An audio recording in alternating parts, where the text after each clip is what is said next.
अभी 2-4 दिन पहले अव्यक्त बाप दादा की चली हुई वाणी जो होली के दिवस पर चलाई गई है वो सुनते हैं। अव्यक्त वाणी की तारीख है 14 मार्च 2006। हेडिंग दिया है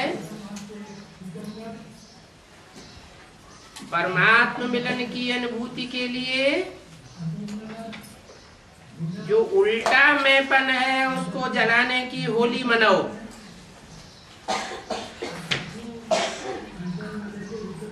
दृष्टि की पिचकारी द्वारा सर्वात्माओं को सुख, शांति, प्रेम, आनंद का रंग लगाओ।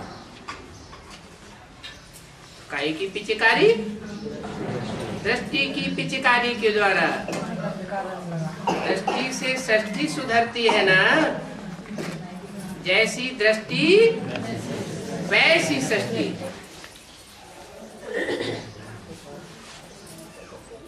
आज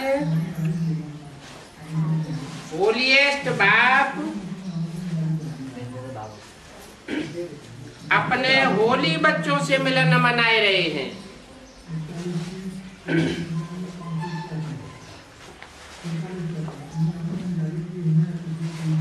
कहाँ मिलन मनाए रहे हैं? कब की बात है? 14 मार्च को वाणी बोली गई। माउंट आबू के तलैटी से बोली गई।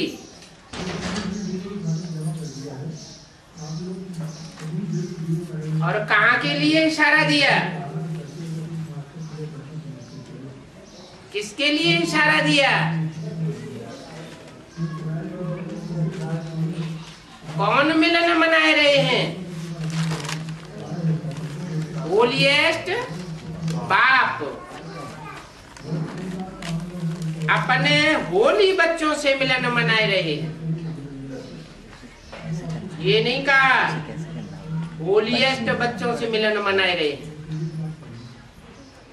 कैसे बच्चों से मिलन मनाए रहे हैं? होली बच्चों से, पवित्र बच्चों से,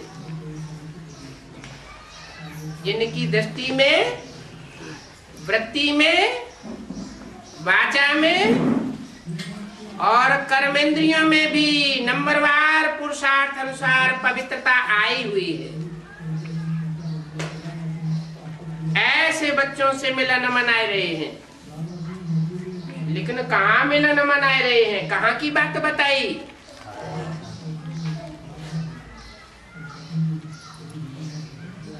अरे कहीं का समाचार दे रहे हैं? हैं? साकार? हाँ, सूक्ष्म वतन की बात बताई कि सूक्ष्म स्टेज में रहने वाले जो मेरे बच्चे हैं, मनन चिंतन मंथन की दुनिया में रहने वाले बच्चे हैं, साकार शरीर की ये साकार दुनिया जो देह और देह के संबंधियों की दुनिया है उसको भूले हुए हैं। ऐसे आकारी फरिश्ताई बच्चों से, जिनकी फर्श की दुनिया से कोई भी लगाव नहीं साबित होता, ऐसे बच्चों से मिलन मनाए रहे। और कहाँ मिलन मनाए रहे? सूक्ष्म वतन में, कोई ऊपर नहीं। इसी साकारी दुनिया में बौद्धिक स्टेज से कोई ऐसे बच्चे हैं जो साकार शरीर में आत्मा होते हुए भी साकार शरीर के चिंतन से परे की स्टेज में अनुभव करते हैं। चलो सदाकाल न भी अनुभव करते हो, फिर भी पुरुषार्थ अनुसार, अवस्था के अनुसार, टाइम टू टाइम ये अनुभव करते हैं। ऐसे बच्चों से मिलन मनाई रही है। चारों ओर के होली बच्चे दूर बैठे भी, ऐसे नहीं कि वहां सभा में ही बैठे हैं, जो दूर बैठे बच्चे भी हैं वो भी समीप हैं। किसके? होलीएस्ट बाप के। बाप दादा नहीं कहा, क्या कहा? होलीएस्ट बाप। क्यों? दादी में सुप्रीम सोल बाप आता है या अव्यक्त बाप दादा आते हैं? कौन आता है? सुप्रीम सोल बाप का तो कहना है कि मैं अति साधारण तन में आता हूं, जिसके कारण गीता के महावाक्य इस बात को ये साबित कर रहे हैं कि मूढ़मती लोग मेरे को नहीं पहचान पाते। इतने साधारण रूप में आता हूं। है होलीएस्ट और हाईएस्ट। ये हाईएस्ट और लोएस्ट बात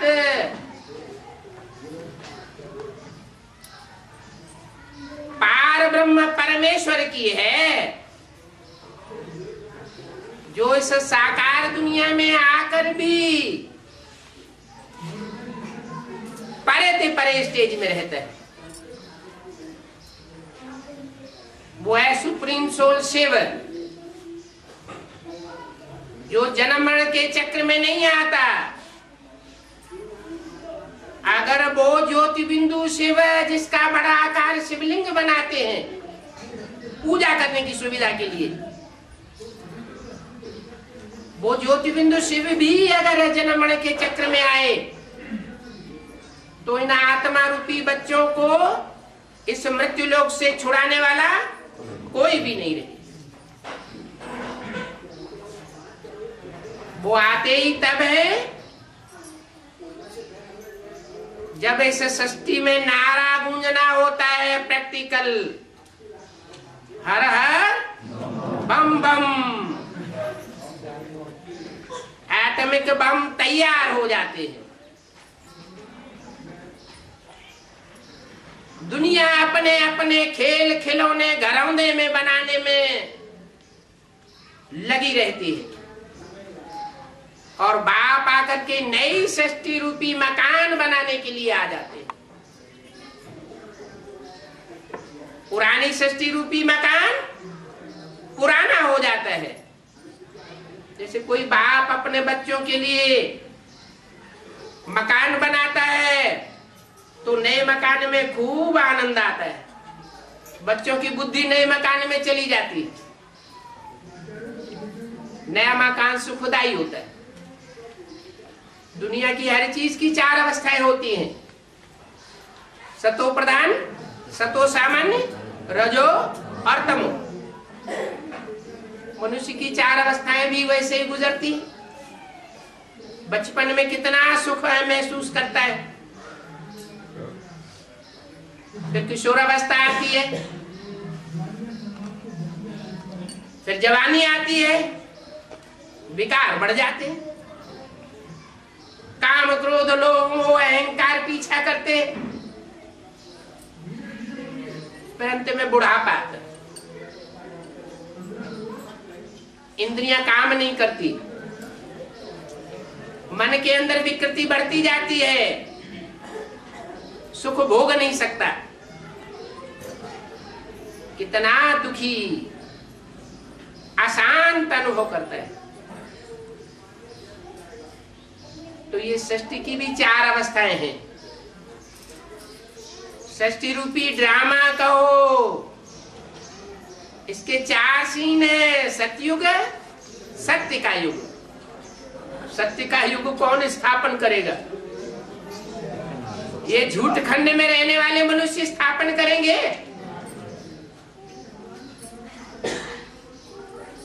सच्च खंड एक सत्य बाप ही स्थापन कर सकता है, जिसके लिए सिख लोग आज भी कहते हैं सत श्री अकाल, अकाल मूर्त, कालों का काल, महाकाल, जिसको कोई काल खा नहीं सकता। एटम बम फटेंगे, सारी दुनिया को खा जाएंगे, पृथ्वी का बैलेंस बिगड़ जाएगा और भूकंप बड़े बड़े आएंगे।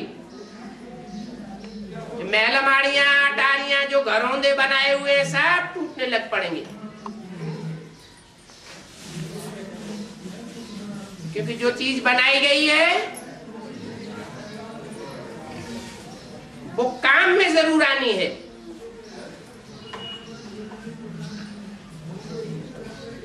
लेकिन बाप अपने बच्चों की सेफ्टी के लिए आया हुआ है।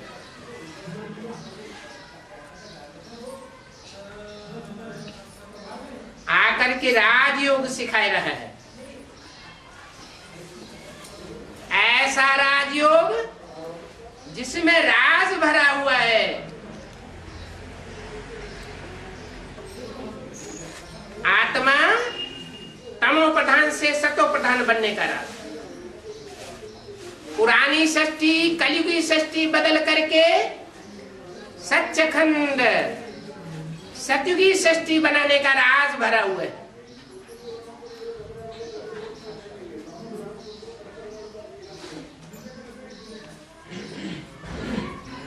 कर्म इंद्रियों के द्वारा प्रैक्टिकल वो राजयोग सिखाता है। 11 इंद्रिय मानी जाती हैं, 5 स्थूल कर्म इंद्रियां और 5 ज्ञान इंद्रियां, और इन सब को कंट्रोल करने वाला मन।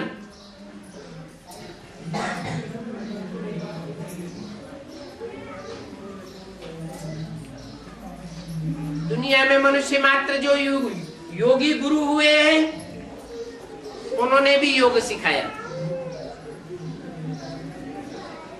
उन्होंने शारीरिक योग सिखाए, श्वास प्रश्वास की प्रक्रिया सिखाई, प्राणायाम सिखाया, लेकिन मन को कंट्रोल करना किसी ने नहीं सिखाया।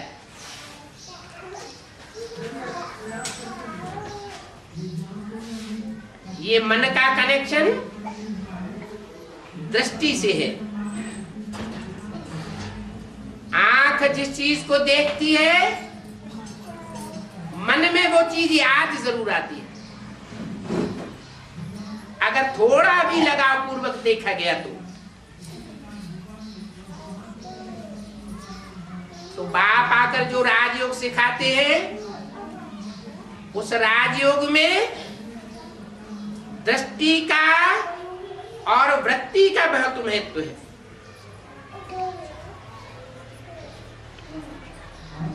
दृष्टि सुधरती है तो वृत्ति भी सुधर जाती है। वृत्ति माना मन के वाइब्रेशन,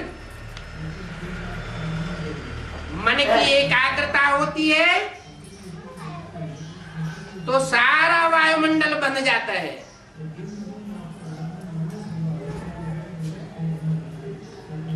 एक आत्मा भी अगर 100% एकाग्र स्टेज में स्थित हो जाए,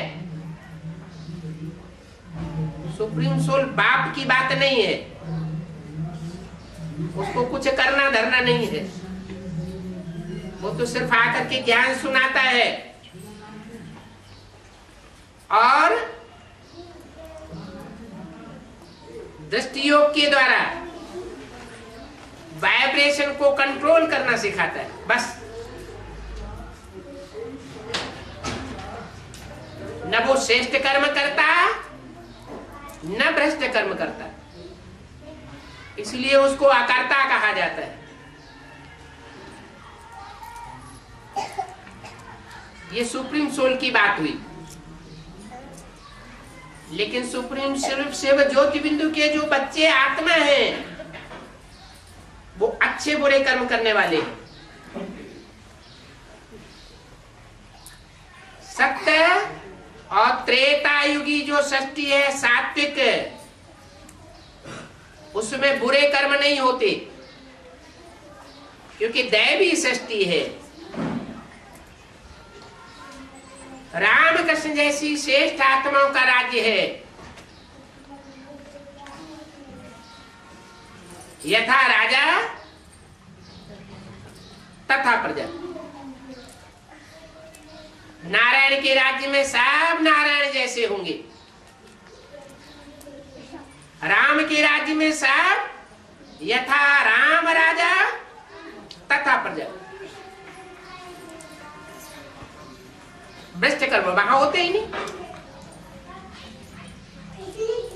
जब द्वापर युग शुरू होता है तो द्वैतवाद शुरू होता है। द्वैतवाद अर्थात दो बातें शुरू हो जाती है, दो मतें शुरू हो जाती, दो भाषाएं शुरू हो जाती, दो राज्य शुरू हो जाते, दो राजाएं हो जाते, 2 से 4, 4 से 8 बढ़ते जाते। अनेक मतांतर होने के कारण वाइब्रेशन टूटते हैं और दृष्टि की पावर क्षीण होती जाती है। कलयुग के अंत में आते आते वाइब्रेशन दुनिया का बिल्कुल टूट जाता है। लोगों को ये पता भी नहीं रहता कि दुनिया की सबसे बड़ी शक्ति है दृष्टि और वृत्ति। दृष्टि की पावर और वृत्ति की पावर एटॉमिक विस्फोटों को भी कंट्रोल करती है। जिनमें ये पावर आ जाएगी, एटम बमों का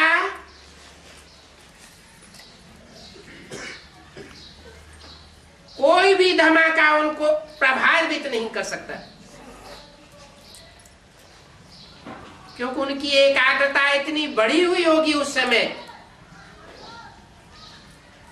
कि एकाग्रता के आधार पर श्वास प्रश्वास की प्रक्रिया को भी रोक लेंगे।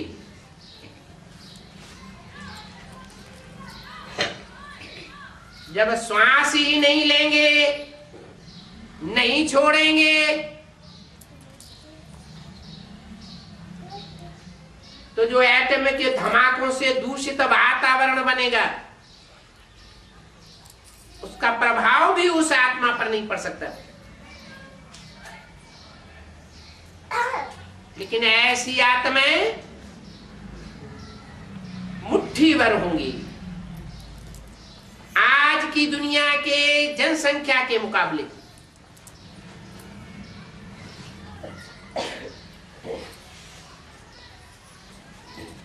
आत्मा रूपी सितारे वो गाए हुए हैं। 9 लाख सितारे आसमान में गाए जाते हैं। वो हैं आसमान के जड़ सितारे,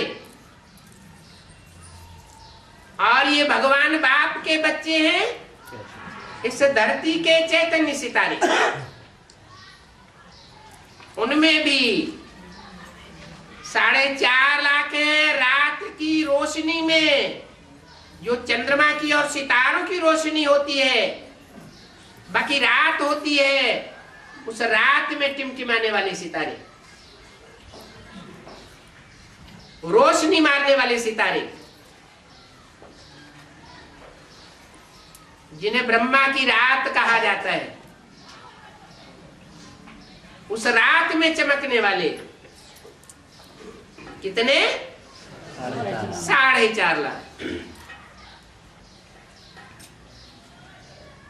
चंद्रमा की रोशनी में अपने प्रभाव से संसार को प्रभावित करने वाले, और बाकी 4.5 लाख वो दिन के सितारे हैं। सूर्य की रहबरी में रहने वाले सितारे हैं। चैतन्य सितारे जो अपने आत्मिक प्रभाव के सारी सत्ता को ज्ञान सूर्य की सत्ता में मर्ज कर देते हैं, अपनी आत्मा के प्यार को परमात्मा प्यार में लवलीन कर देते हैं। जिसे गीता की भाषा में कहा गया है, मन मना भव, मद्यादि भव,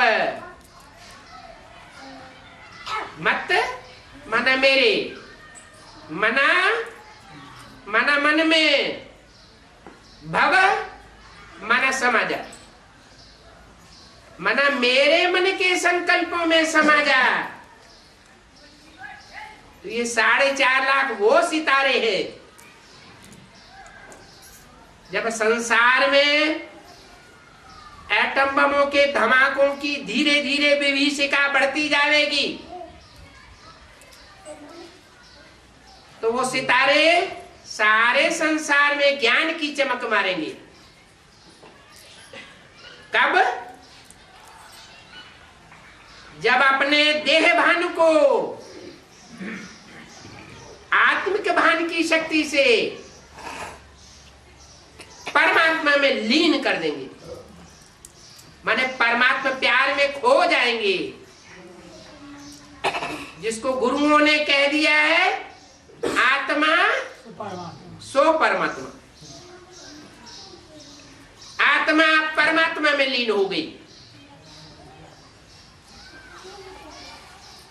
वैसे आत्मा कभी परमात्मा में लीन नहीं होती। परमात्मा को सागर का मिसाल दिया जाता है। सागर खारी होता है, तो सागर खारी में से जो चुल्लू भर पानी लिया जाएगा वो भी खारी होगा। परमात्मा प्यार का सागर है, आनंद का सागर है, शक्तियों का भंडार है। तो उसमें से अगर आत्मा रूपी चुल्लू पानी लिया जाए या आत्मा अंश निकाल लिया जाए, तो आत्मा भी वैसी होनी चाहिए ना। कैसी? सागर जैसी होनी चाहिए, लेकिन नहीं होती। क्यों नहीं होती? क्योंकि आत्माओं में अनेक जन्मों के अपने अपने संस्कार भरे हुए हैं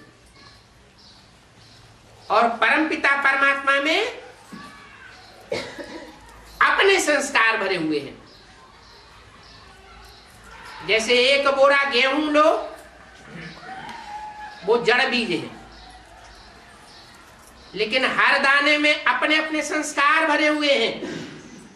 जब वो दाने बोए जाते हैं तो कोई में 4, कोई में 8, कोई में 10 फुट का पौधा, कोई में 5 फुट का पौधा, कोई में 6 फुट का पौधा, एक न मिले दूसरे से। ऐसे ये आत्मा रूपी बीज हैं, ये अपने अपने संस्कारों से भरे पूरे हैं, 84 जन्मों के चक्र से भरे पूरे हैं। एक एक आत्मा का स्वभाव संस्कार दूसरे से नहीं मिल सकता। कब मिलता है? जब कलयुग के अंत में ये सृष्टि पुरानी हो जाती है, कल्प का अंत होता है, माना चतुर्युगी का अंत होता है। तो कल्पांतकारी बाप सतयुग, त्रेता, द्वापर, कलयुग रूपी चतुर्युगी के अंत में इस सृष्टि पर आता है। कहां से आता है? गुरुओं ने तो कहा सर्वव्यापी है, तो आने जाने का सवाल कहां से? लेकिन आज के गुरुओं ने कहा सर्वव्यापी है। वेदों की एक ऋचा ऐसी भी है जिसमें कहा गया है कि पहले हम तुम्हें सर्वव्यापी नहीं मानते थे, अब मानते। और इसका प्रूफ गीता में भी है। क्या प्रूफ है? गीता में एक श्लोक है, उसमें कहा गया है मैं कहां का वासी हूं।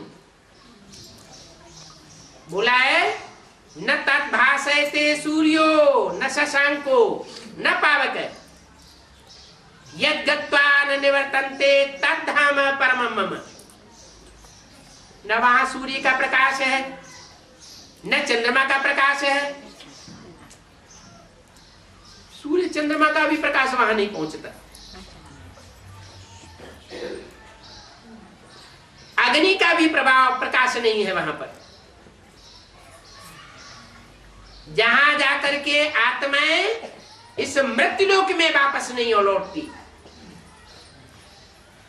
अगर लौटेंगी भी तो ये मृत्युलोक नहीं होगा, इस दुनिया में अमरलोक होगा, सत्य युग होगा, सत्य धाम होगा, इच्छा मृत्यु होगी, अमरलोक होगा।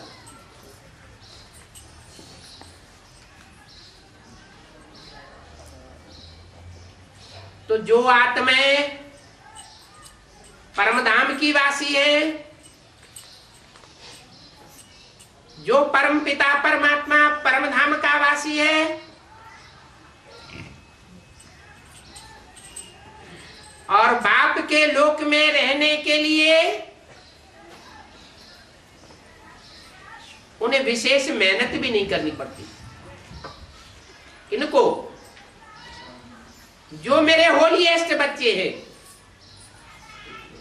माने भले 84 जन्म भी लेते हैं तो भी वो होलीएस्ट बच्चे देह भान में उतना नहीं रंगते जितना दूसरे धर्मों की आत्माएं रंग जाती है। क्योंकि सत्य सनातन धर्म की आत्माएं सृष्टि की आदि में बहुत थोड़ी थी। वो थी शिव सूर्यवंशी आत्माएं। जैसे गीता में कहा है मैं जब आता हूं तो सूर्य को ज्ञान देता हूं।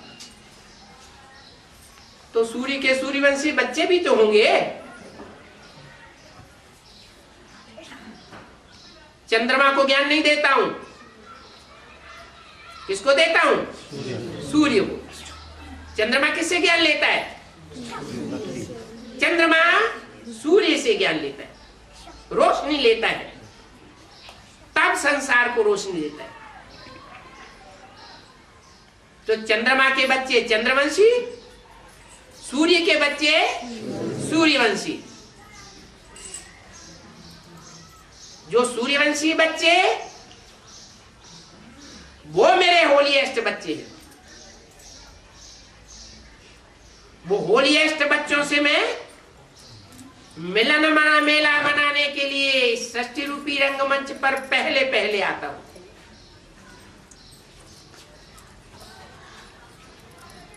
बोला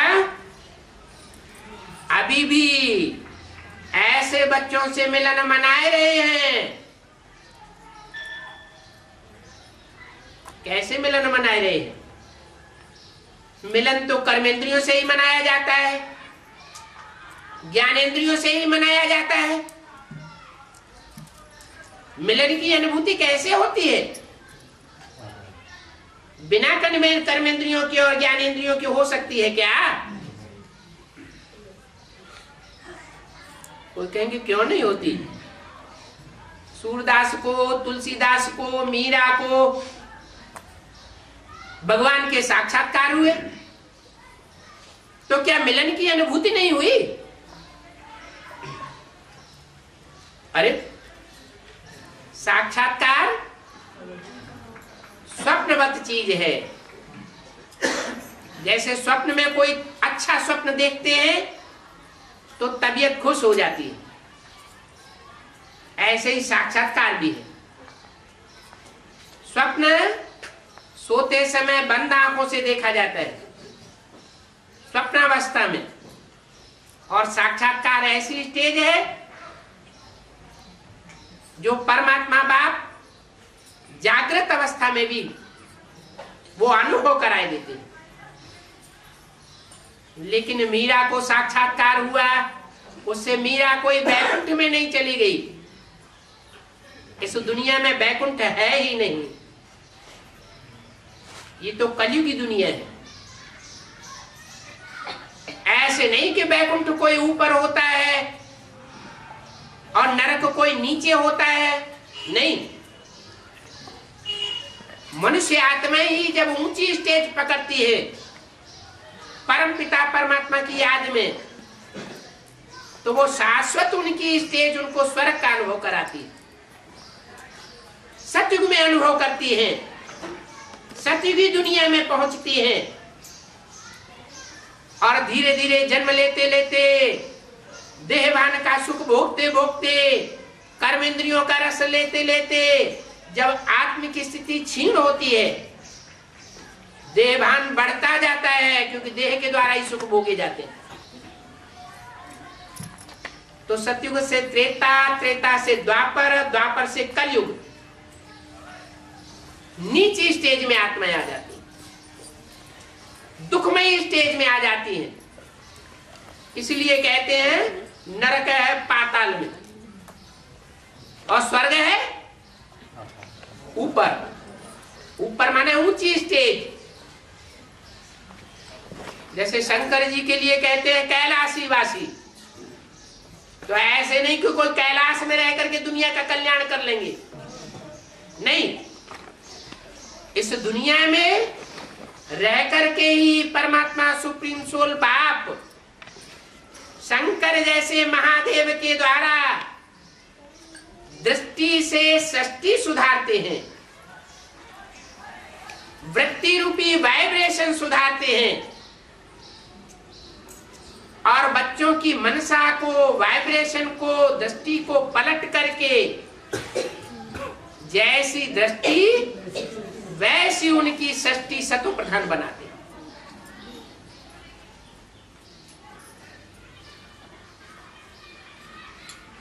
दुनिया में विनाश तो होता है, महाविनाश,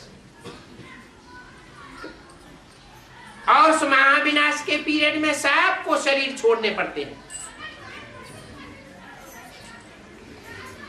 आत्मा रूपी सितारा जो भ्रकुटी के मध्य में विराजमान है,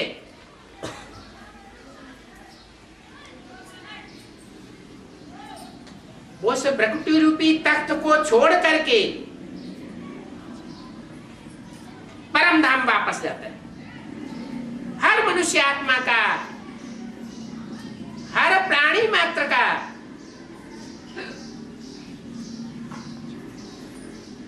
आत्मा रूपी सितारा महाविनाश के टाइम पर नंबरवार वापस जाता है।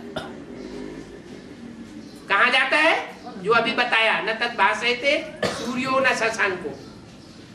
सूरज चांद सितारों की दुनिया से भी पार जो ब्रह्मलोक है, पार लोक है, परे ते परे धाम, उस धाम में सब आत्मा रूपी सितारे वापस जाते हैं।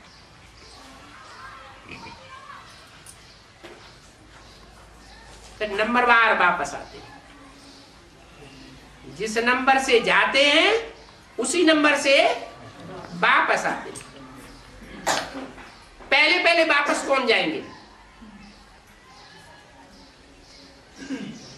जो परमात्मा बाप के ज्यादा नजदीकी होंगे वो जाएंगे, या दूसरे जाएंगे? जिन्होंने परमात्मा बाप का ज्यादा से ज्यादा संग का रंग लिया होगा, वो पहले पहले परम धाम वापस जाते हैं, बाप के घर में। और उन्हीं को पहले पहले ये सच रूपी मकान या दुकान कहो,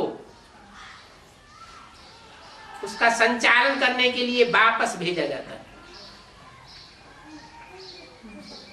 जैसे दुनिया में हुआ है, जो भी राजाएं हुए हैं वो अपने बड़े बच्चे को राजाई सौंपते रहे।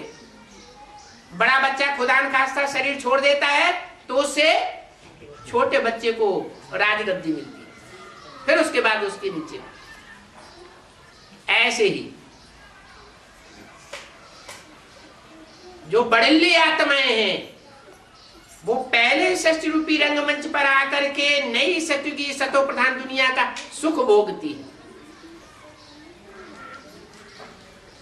सतयुग में कहते हैं नारायण का राज्य होता है, एकमात्र एक ही देवता है सारी सृष्टि में, 33 करोड़ देवताओं के बीच में, जिसका शास्त्रों में कोई भी ग्लानि का नाम निशान नहीं देखा जाता। बाकी सब 33 करोड़ जो भी देवता है, सब की ग्लानि भरी हुई है। वो है परमात्मा बाप की पहली पहली रचना। बाप आकर के जो गीता ज्ञान देते हैं, राजयोग सिखाते हैं, उस ज्ञान को लेकर के जो हीरो पाठधारी तैयार होता है, वो नर से नारायण बनता है। जो गीता में ज्ञान है, हे अर्जुन रूपी नर, तू ऐसी करनी कर जिससे नर से नारायण बने, और हे द्रौपदी नारी, तू ऐसी करनी कर जो तू नारी से नारायणी बने। कि नर से नारायण और नारी से लक्ष्मी बनने का ज्ञान गीता का ज्ञान है। ये गीता का ज्ञान सुप्रीम सोल परम पिता परमात्मा शिव ही आकर के देता है।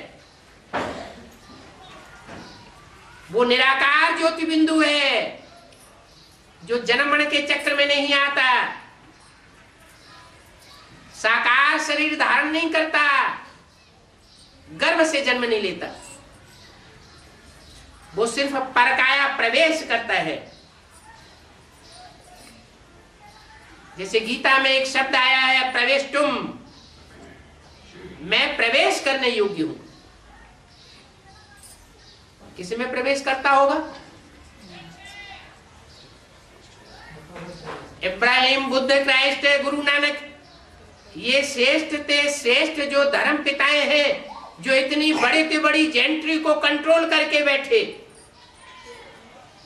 आज क्रिश्चियंस की जनसंख्या 100-150 करोड़ से ऊपर है। 500-600 करोड़ की दुनिया में 100-150 करोड़ तो क्रिश्चियंस ही हो गए। उनका सबका श्रद्धा विश्वास एक धर्म पिता पर बैठा हुआ है। तो महान आत्मा तो है ना, ग्रेट धर्म पिता तो है ना। लेकिन वो धर्म पिताएं भी, चाहे इब्राहिम हो, बुद्ध हो, क्राइस्ट हो, गुरु नानक हो, सब ने नतमस्तक होकर उससे ग्रेट ग्रेट ग्रैंडफादर को स्वीकारा है, जिसको उन्होंने अपनी भाषा में आदम भी कहा है। सृष्टि का आदि पुरुष एडम, जैनियों में आदिनाथ और हिंदुओं में आदिदेव। अलग अलग नाम रूप दे दिए हैं, लेकिन व्यक्तित्व एक ही है। ये वही व्यक्तित्व है सृष्टि रूपी रंगमंच का, जो हीरो पाठधारी के रूप में सतयुग के आदि में नारायण के रूप में राज्य करता है।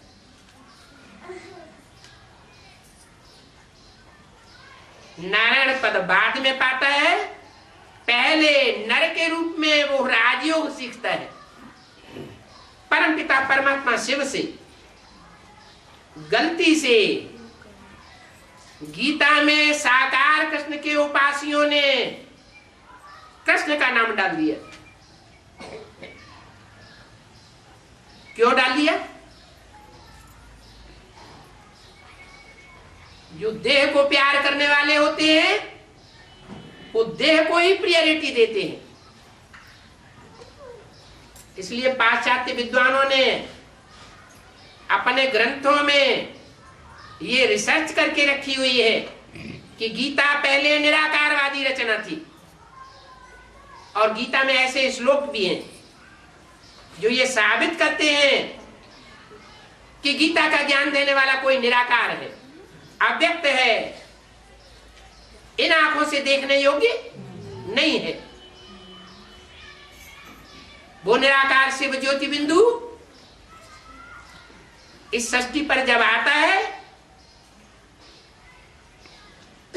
तो एडम में प्रवेश करता है। उस एडम के साथ ईव का भी नाम गाया हुआ है। वो आदम और ईव इस सृष्टि के हीरो हीरोइन हैं। ये हीरो हीरोइन का पार्ट बजाने वाली कोई दूसरी आत्माएं नहीं है। भारत की परंपरा में जिनका बहुत गायन है, बहुत पूजन है, ढेर मंदिर बने हुए हैं, वो रामकृष्ण की आत्माएं ही हीरो हीरोइन का पार्ट बजाती है। एक सूर्य का पार्ट बजाता है तो दूसरा चंद्रमा का पार्ट बजाता है। ज्ञान सूर्य की रहबरी में पलने वाले जो श्रेष्ठ आत्माएं हैं सतयुग की आदि की, वो 4.5 लाख आत्माएं जो साकार शरीर में रहते हुए भी निराकारी होलीएस्ट स्टेज को कर लेती है। जैसे कहते हैं आंखों से देखते हुए भी न देखना, कानों से सुनते हुए भी न सुनना, ऐसे ही कोई भी कर्मेंद्रिय से कर्म करते हुए भी जैसे कर्म किया और न किया बराबर हो गया, ऐसी अकर्ता स्टेज को प्राप्त करने वाली आत्मा है।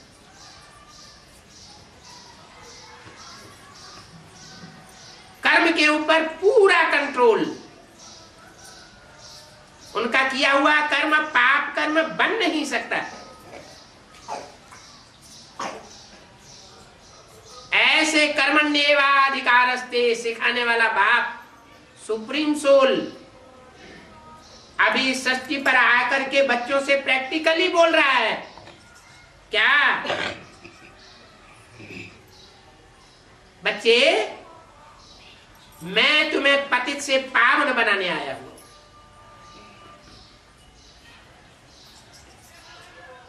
तुम्हारी दृष्टि पतित हो गई, तुम्हारी वृत्ति पतित हो गई, तुम्हारी कर्मेंद्रियां बेविचारी हो गई, मन पतित बन गई, तुम्हारी वाचा पतित बन गई। तुम्हारा सेकंड का जो वैल्यूबल टाइम है इस समय, वो सब व्यर्थ जा रहा है। मैं तुम्हें ऐसी प्रक्रिया सिखाने आया हूं कि तुम्हारा एक एक सेकंड बहुत वैल्यूबल बन जाता है। क्योंकि मैं सिर्फ कलयुग के अंत और सतयुग के आदि के एक ही जन्म में आता हूं और सारी पुरानी सृष्टि को पलट करके, पुराने धर्मों को पलट करके, असत धर्मों को पलट करके सत धर्म की स्थापना करके जाता हूं, जिसको तुम अपनी भाषा में कहते हो सत्य सनातन धर्म।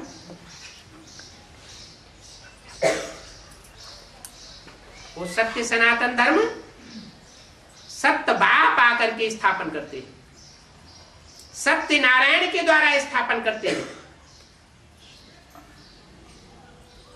माना नर से नारायण बनने वाला सत्य नारायण अलग है और उसको सत्य नारायण बनाने वाला सुप्रीम सोल बाप अलग है। इसलिए कहते हैं शिव शंकर भोलेनाथ।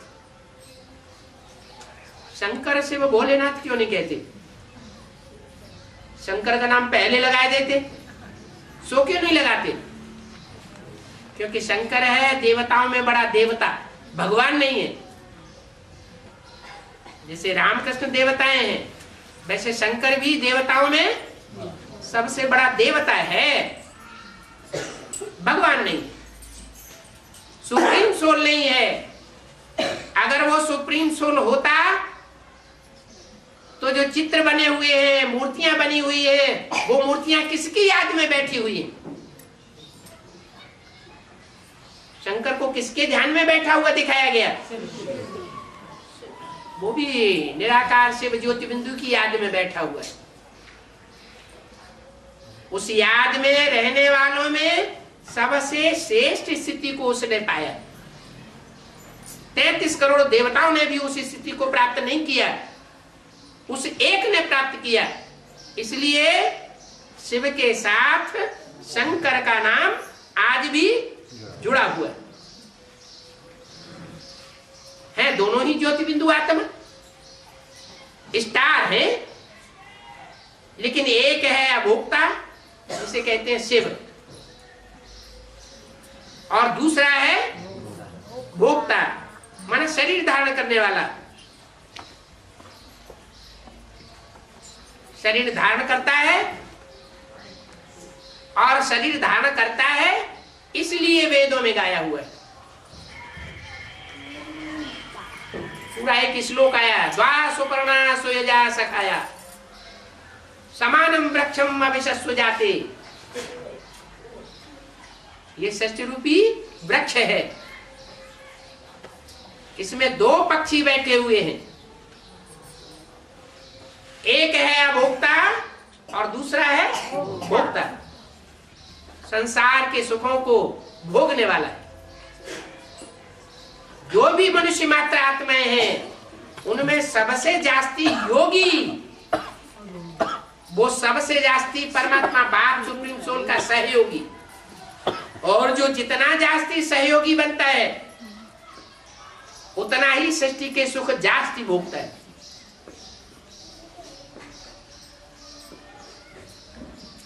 क्योंकि परमात्मा बाप आकर के ऐसा सहज राजयोग सिखाता है, जिस सहज राजयोग में मन बुद्धि रूपी आत्मा भी पावरफुल बनती है। जिसका मन बुद्धि रूपी आत्मा जितनी पावरफुल बनेगी, वो जन्म जन्मांतर शरीर रूपी वृक्ष धारण करके उतना ही जास्ती सुख भोगेगा।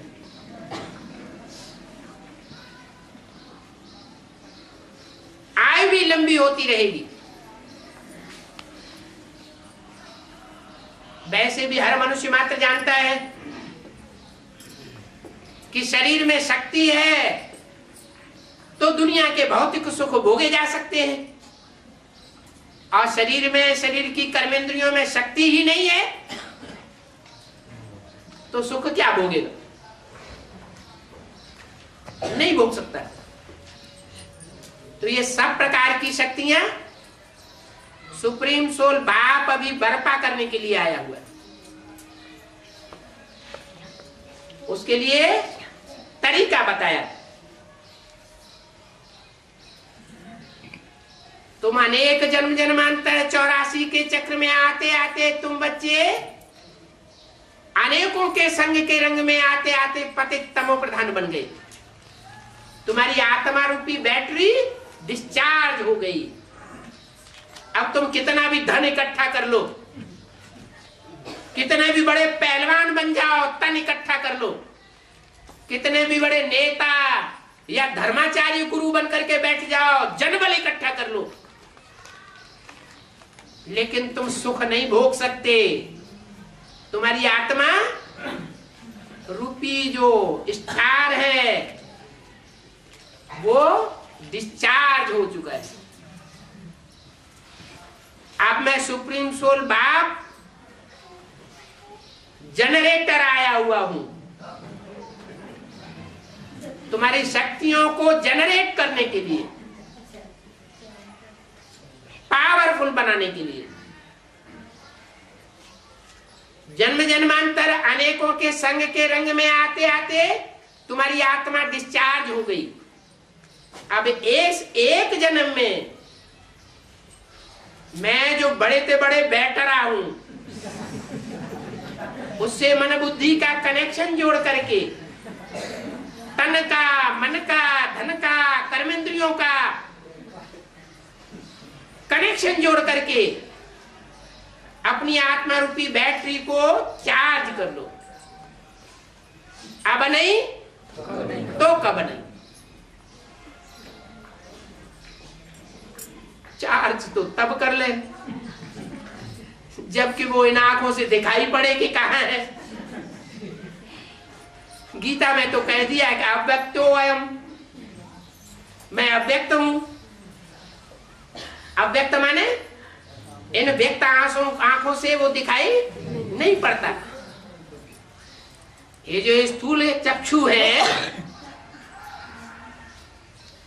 जो आंखें देखने में आती हैं वो आंखें उसको पहचान नहीं सकती।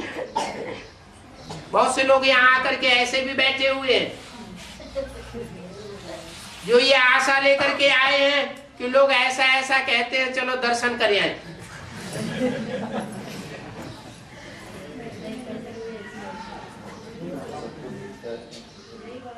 तो सुप्रीम सोल तो क्या, आत्माएं भी इन आंखों से नहीं देखी जा सकती।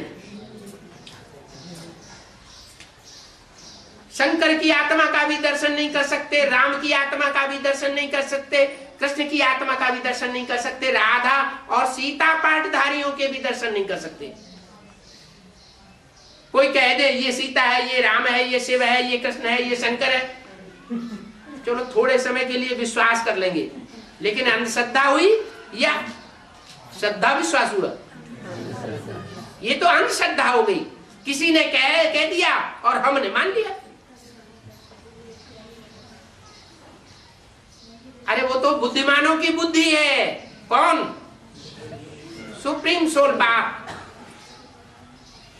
वो इस सृष्टि पर आता है तो मन बुद्धि रूपी आत्मा को सुधारने आता है। मन बुद्धि रूपी आत्मा जब सुधर जाती है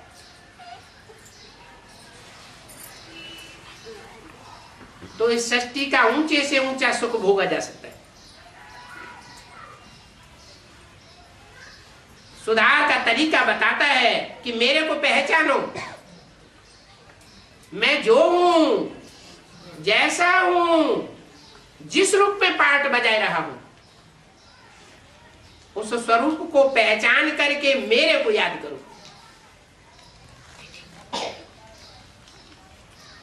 मन मना भव, अपने मन को मेरे मन में तिरोहित कर दे। मन में जो संकल्प चलते हैं वो संकल्प मात्र भी मेरे मन के संकल्पों के विपरीत न चले, इतना एकाकार हो जाए। कर्मेंद्रियों से विपरीत कर्म करना, विपरीत भाषा बोलना, ये तो बहुत बड़ी बात हो गई। मन के अंदर संकल्प का कोई ऐसा बीज भी न पड़े जो मैं नहीं चाहता हूं, ऐसा मन मना भाव बन जाए, मेरे में समा जाए। तो जो तरीका बताया उस तरीके की बात यहां बताई पहली लाइन में। आज होलीएस्ट बाप अपने होली बच्चों से मिलन मनाए रहे हैं और दूसरे बच्चे इसका अनुभव नहीं कर सकते। कौन दूसरे बच्चे? जो स्थूल आंख से पहचानना चाहते हैं। नहीं, भगवान बाप को भारतवर्ष में खास त्रिनेत्री के रूप में प्रत्यक्ष किया गया है।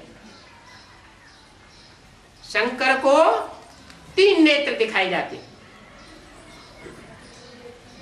जो शंकर आत्मा है उसके 2 नेत्र तो स्थूल अपने हैं और तीसरा नेत्र जो खड़ा हुआ है वो कहा जाता है शिव नेत्र। क्या कहा जाता है? शंकर नेत्र नहीं कहते, क्या कहते हैं? शिव नेत्र। माना वो सुप्रीम सोल शिव उसमें प्रवेश करता है।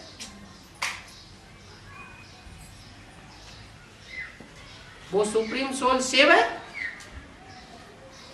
तीसरा नेत्र जिसको दिखाई पड़ जाता है वो शिव शंकर दोनों को पहचान जाता है। वो सृष्टि के आदि पुरुष को भी पहचान जाता है, जिसे अंग्रेज लोग एडम और मुसलमान लोग आदम कहते हैं। मनुष्य सृष्टि का बाप ही जब मिल गया तो जैसे सारी सृष्टि का अधिकार मिल गया। जो बड़े होते हैं वो बाप के घर में पहले पैदा होते हैं, जो छोटे बच्चे होते हैं वो बाप के घर में बाद में पैदा होते हैं।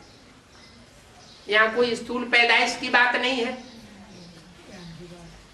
यहाँ तो अपने स्वरूप को पहचानने की बात है। कि मैं आत्मा रूपी सितारा जो पार्टधारी हूं, वो 84 जन्मों में मैंने क्या क्या पार्ट बजाया है, कैसे कैसे पार्ट बजाया है, किन किन आत्माओं से के साथ कैसे कैसे संबंध जोड़े हैं, किस किस देश विदेश में कैसे कैसे पार्ट बजाए। वो आत्मा रूपी स्टार को इस एक जन्म में ही सारे ज्ञान की प्राप्ति होनी। इसलिए बाप कहते हैं तुम आत्मा रूपी स्टार पार्टधारी हो, षष्ठ रूपी रंगमंच पर पार्ट बजाने वाले पात्रधारी हो। अगर कोई पात्रधारी अपने पात्र को ही भूला हुआ हो तो उसको कहेंगे बेवकूफ एक्टर। तो जैसे हम सब अभी बेवकूफ हुए बैठे हैं, अगर हमें अपने अनेक जन्मों की थ्योरी का कुछ भी पता नहीं है, या कुछ भी थोड़ा बहुत पता है, थोड़ा बहुत पता है, तो भी तो क्या कहेंगे, कोई एक्टर हो, उसको 4 रोल मिले हुए हो ड्रामा में, और एक रोल उसे याद रह जाए ठीक से और 3 रोल भूल जाए, तो क्या कहेंगे, होशियार कहेंगे? नहीं, उसको भी बेवकूफ कहेंगे। तो बाप आए हैं एक एक बच्चे को हीरो जैसा हीरा बनाने के लिए। ये आत्मा रूपी हीरा हीरे के माफिक पावरफुल बन जाए, हीरो बाप का बच्चा बन जाए। उसके लिए होलीएस्ट बाप आकर के होली बनाते। होली माना पवित्र। मिलन मनाए रहे हैं, एक बाप के साथ जो मिलन मनाएंगे और दुनिया को बुद्धि से भुलाएंगे, उनकी आत्मा रूपी 5 विकारों की कट उतरेगी और एक से अव्यभिचारी संबंध नहीं जोड़ पाएंगे। ऐसी प्रैक्टिस नहीं करेंगे तो आत्मा रूपी सुई की कहो, स्टार की कहो, कट नहीं उतरेगी, फिर दूसरे धर्मों में कन्वर्ट होना पड़े। 4.5 लाख आत्माएं ऐसी हैं जो अपने धर्म की पक्की रहती, जिनके लिए गीता बोला स्वधर्मे निधनम से या परधर्मो भयावह। अपने धर्म में मर जाना अच्छा और दूसरे धर्म में जाना भयभीत होना है। दूसरे जो पराधीन बना करके रखेंगे वो कभी सुख नहीं देंगे। कहते भी है पराधीन सपन सुख नहीं। ये भारत के देवी देवताएं ही जन्म लेते लेते जब द्वैतवाद द्वापर युग आता है तो दूसरे दूसरे धर्मों में कन्वर्ट होती रहते। 4.5 लाख के अलावा जो भी हैं वो सब कन्वर्ट होने वाले हैं। आज की दुनिया की जो भी मानवीय सृष्टि है उसकी जनसंख्या है 500-600 करोड़ से भी ऊपर।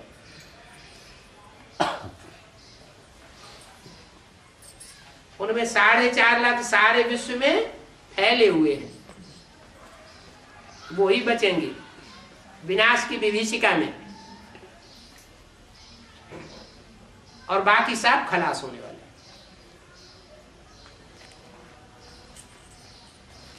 तो अभी अमरनाथ के अमर बच्चे बनने का टाइम है, लेकिन ये टाइम जल्दी ही लोप होने वाला है। फिर हाहाकार जब शुरू हो जाएगा तो पढ़ाई नहीं हो सकेगी।